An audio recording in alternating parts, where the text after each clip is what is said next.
안녕하십니까. 저는 H2 호스피탈리티의 대표 이웅희라고 합니다. 오늘은 제가 어떻게 창업을 하게 됐고 어떤 방식으로 일본으로 진출을 했고 확장을 했으며 현재 저희가 한국, 일본, 태국에서 어떤 사업을 하고 있는지에 대해서 간단하게 설명드릴까 합니다. 저는 코넬 호텔 경영학과를 졸업했지만 사실 호텔 쪽에 관심이 있었던 건 아니었습니다. 오히려 금융 쪽에 관심이 있었죠. 학교를 다니면서 호텔 수업들을 들으면서 도대체 왜 호텔 산업은 다른 산업군에 비해서 테크를 통한 밸류애드가 더딜까 의문을 갖고 있었는데요. 사실 계획했던 대로 졸업한 다음에는 홍콩에 있는 금융회사에 취직을 하게 됐습니다. 그러던 와중에 매년 홍콩에서 열리는 코넬 호텔 리더십 컨퍼런스에 제가 참여를 하게 됐었는데요. 여러 글로벌 호텔 체인의 대표님들과 이야기를 나눌 수가 있었습니다. 해당 이벤트에서 사실 저는 업계 사람이 아니었었기 때문에 거리낌 없이 이것저것 업계 대표님들한테 질문을 던졌었는데요.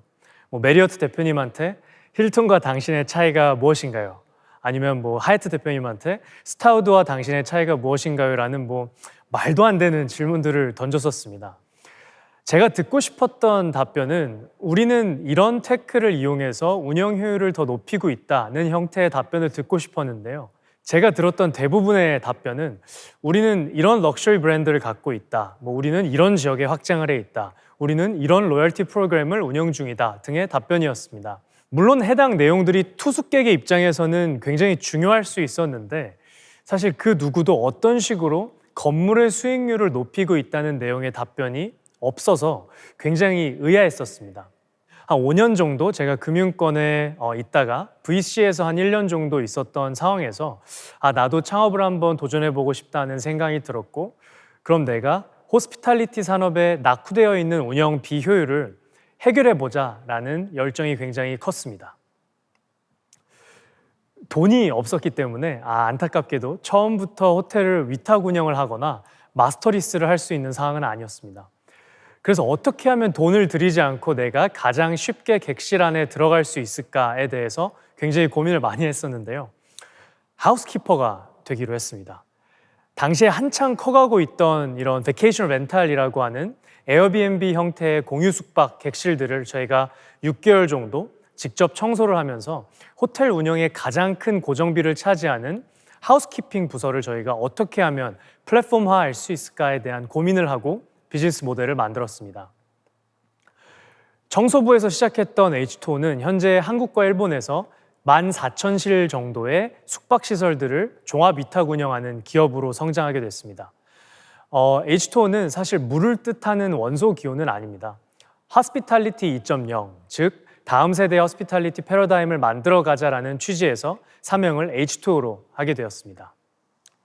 뒤에 좀 더 자세히 설명을 드리겠지만 H2O는 H2O만의 호텔 디지털 트랜스포메이션을 통해서 실제 숙박시설들의 운영 고정비를 50% 이상 줄여나가고 있고요.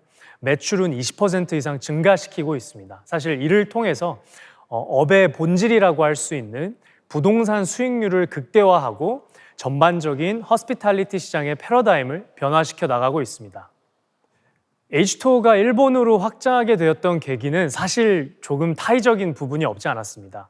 제가 창업을 하고 열심히 청소를 하면서 하우스키핑 플랫폼을 론칭하고 몇 달이 지나지 않은 시점에 사드가 터지면서 한국 인바운드 관광시장이 사실 무너지기 시작을 했고 정부에서 에어비앤비를 불법화하면서 저희가 당시 주요 마켓으로 이제 타겟을 했던 공유 숙박 시장이 굉장히 위축되어 있는 상황이었습니다. 개인적으로 굉장히 답답한 시기였었는데요. 우연한 기회에 저희 기존 투자자의 초청으로 참석했던 일본의 한 스타트업 컨퍼런스에서 일본 공유 숙박 청소 회사를 저희가 만나게 됐고 일본 시장에 대해서 관심을 갖게 되었습니다. 제가 처음에 집중했던 부분은 크게 두 가지였는데요. 첫 번째는 시장 규모가 어떻게 되는가? 두 번째는 프로덕트의 마진이 어떻게 되는가였습니다. 대충은 알고는 있었는데 일본이라는 시장이 사실 엄청난 규모의 내수 시장을 갖고 있는 국가였습니다. 그런데도 신기한 부분이 하나 있었는데요. 숙박 시장이 한국의 15배 정도 되는 규모의 일본 시장이 80%가 내수 시장이고 20%만이 인바운드 시장이었습니다. 80%가 인바운드고 20%가 도메스틱인 한국과는 정반대였던 거죠. 여기서 특이점은 일본의 인구가 오랜 기간 동안 늘지를 않으면서 이 80%에 해당하는 내수 시장의 숙박 시장 또한 오랜 기간 동안 공급이 크게 늘지 않는 그런 상황이었습니다. 하지만 일본 정부의 예상보다 한 20% 정도를 차지하고 있었던 인바운드 시장이 급격하게 늘면서 일본의 숙박 시장은 좀 기형적으로 공급 부족 시장이 되고 있는 상황이었습니다. 사실 이게 올림픽을 앞두고 있던 일본 정부 입장에서는 너무나 큰 골칫거리였는데요. 숙박 운영을 하는 저희로서는 이보다 더 매력적인 시장은 없었습니다. 그럼 도대체 왜 급격하게 일본 인바운드 시장이 성장을 하게 되었던 걸까요? 크게 두 가지 이유가 있었습니다. 첫 번째는 저가 항공 LCC 시장의 활성화, 그리고 두 번째는 아시아 인구의 여권 소지 비율 증가였습니다. 이 두 가지 이유로 인해서 일본의 인바운드 시장이 급격하게 커지게 됐고, 이로 H2O에게도 일본은 매우 매력적인 시장으로 다가오게 됐습니다. 해외 확장을 할 수 있는 방법은 크게 두 가지가 있습니다. 첫 번째는 직접 법인을 해당 국가에 설립해서 확장하는 방법이 있고요. 두 번째는 이제 로컬 기업을 인수를 해서 확장을 하는 방법이 있습니다. 저희 같은 경우에는 후자를 선택을 하게 됐었는데요. 저희는 총 2개의 법인을 2년 동안 인수를 하게 됐었습니다. 첫 번째 기업은 현재 저희가 H2O Japan Management라는 법인명으로 운영 중인 당시에는 하우스케어라는 법인명으로 있었던 회사였습니다. 해당 기업은 AI 개발자가 설립했던 회사였는데요. 해당 창업가는 허스피탈리티 산업에는 사실 큰 관심은 없었고요. 일본의 숙박 시장이 점점 핫해지니까 사이드머니를 이제 벌 명목으로 인력 부족 국가인 일본을 타겟으로 하우스키핑 플랫폼 회사를 운영하고 있었습니다. 해당 산업에 대한 이해도가 높았던 저는 하우스케어 창업가를 이제 잘 설득을 해서 하우스케어를 인수를 하고 해당 팀을 기반으로 H2O의 비전을 일본에 심게 됐었습니다. 하우스케어는 숙박시설의 오프라인 매니지먼트 기업이었었는데요. 많은 온라인 매니지먼트 스타트업들이 하우스케어를 일본에서 사용을 하고 있었습니다. 그때 제가 느꼈던 것 중에 하나는 만약에 우리가 거래를 끊게 되면 이 온라인 매니지먼트 기업들은 숙박시설을 운영할 수가 없게 되겠구나 싶었습니다. 그래서 한 13개 정도 있었던 이 온라인 숙박 매니지먼트 스타트업들의 이제 대표님들을 제가 전부 1대1로 만나서 저희와 가장 핏이 맞는 대표님한테 인수 제안을 하게 됐었습니다. 그리고 해당 창업가분을 이제 H2O의 일원으로 모시면서 13개 있던 기업들 중 유일하게 살아남게 됐고요. 현재는 이제 호텔 디지털 트랜스포메이션을 통한 종합 숙박 운영 회사로 일본에서 저희가 성장을 할 수 있게 됐었습니다. 단순하게 M&A를 통해서 일본 시장에 세틀다운 할 수는 없었습니다. 거의 다시 새롭게 창업을 하는 그런 기분이었었는데요. 당연히 가장 중요한 부분은 팀 세팅이었습니다. 팀 세팅에서도 문화적으로 한국과 매우 달랐었기 때문에 어려운 점들이 굉장히 많았습니다. 예를 들면 수평적인 구조의 기업 문화를 초기에 제가 굉장히 강요했었는데 오히려 이런 부분이 일본 직원들한테는 굉장히 큰 혼란으로 다가오게 됐습니다.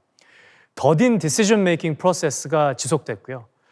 이런 문제를 저희가 해결하기 위해서 이제 이와사키상을 영입하면서 일본의 기업 구조와 H2O의 기업 문화를 잘 융화할 수 있었습니다. 추가적으로 H2O의 경우에는 B2B 기업이었기 때문에 일본의 B2B 영업이 굉장히 중요했습니다. 일본어를 원어민처럼 구사할 수 없었던 저는 해당 부분을 잘 커버해 줄 수 있는 마나베상을 이제 M&A를 통해서 영입을 하면서 마나베상을 통해서 B2B 세일즈를 강화할 수 있었습니다.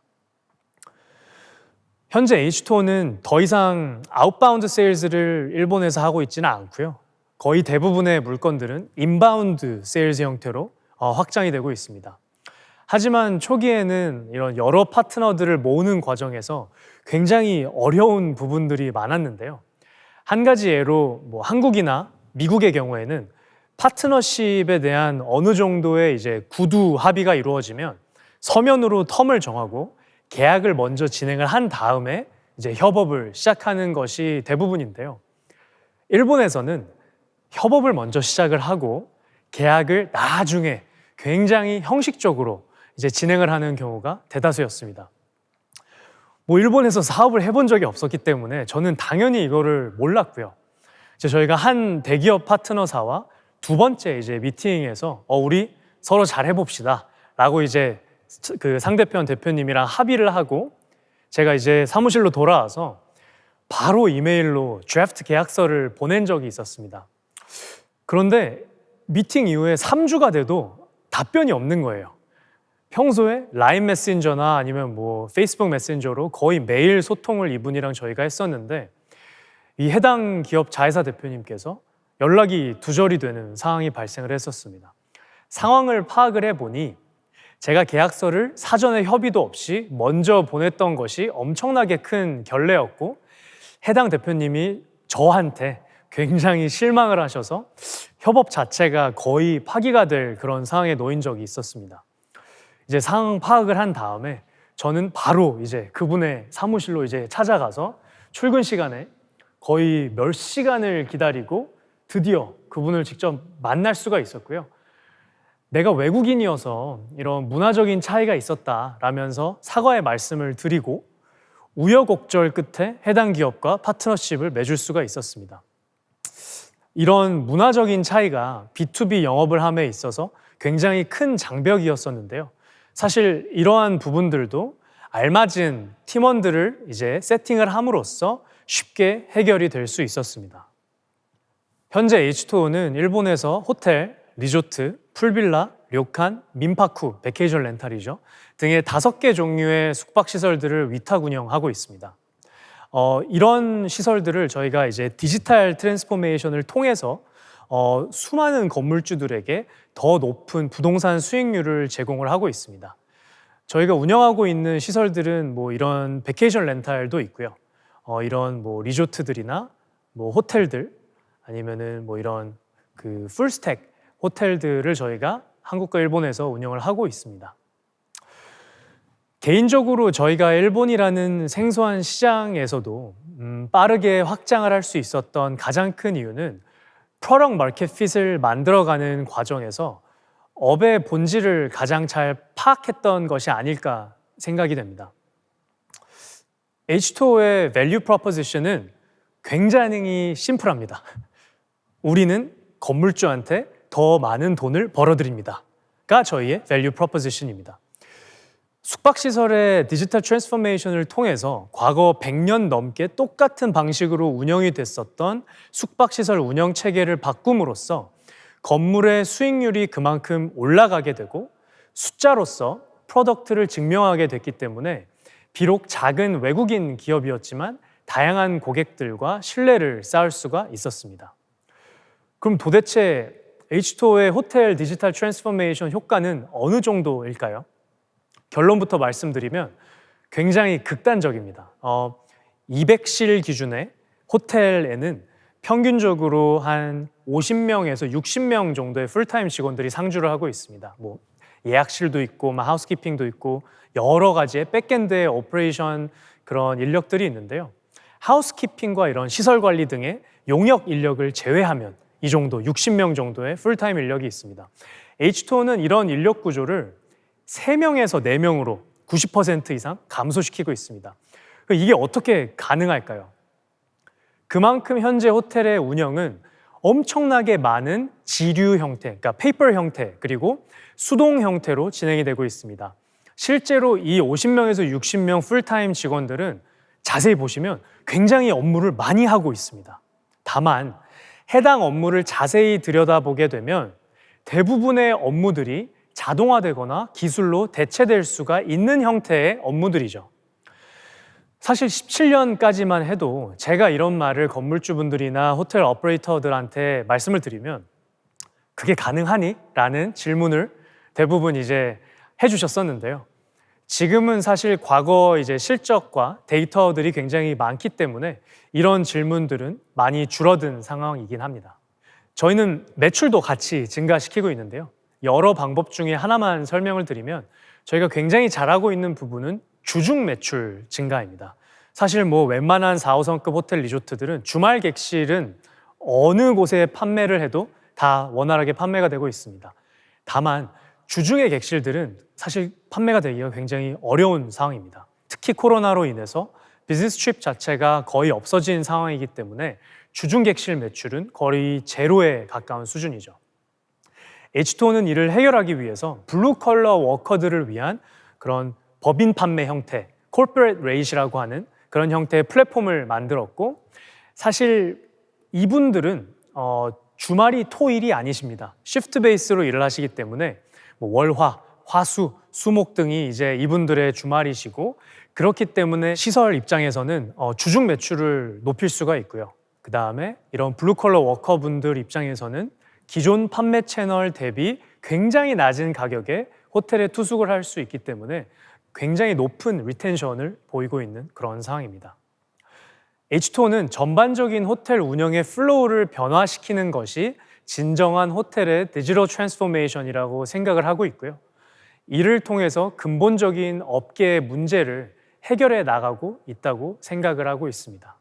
H2O는 지류 형태와 수동 형태로 운영이 되고 있는 현재 호텔 운영 체계를 2G 핸드폰과 굉장히 비슷하다고 생각을 하고 있습니다. 그리고 저희의 목표는 전 세계에 있는 모든 숙박시설들의 운영 체계를 2G 핸드폰에서 스마트폰으로 만들어서 운영될 수 있게 돕는 기업이라고 생각을 하고 있습니다. H2O는 현재 한국, 일본, 그리고 태국에서 한 14,000실 정도의 객실들을 저희가 종합 위탁 운영을 하고 있고요. 한 42,000실 정도의 객실들을 판매 대행하고 있습니다.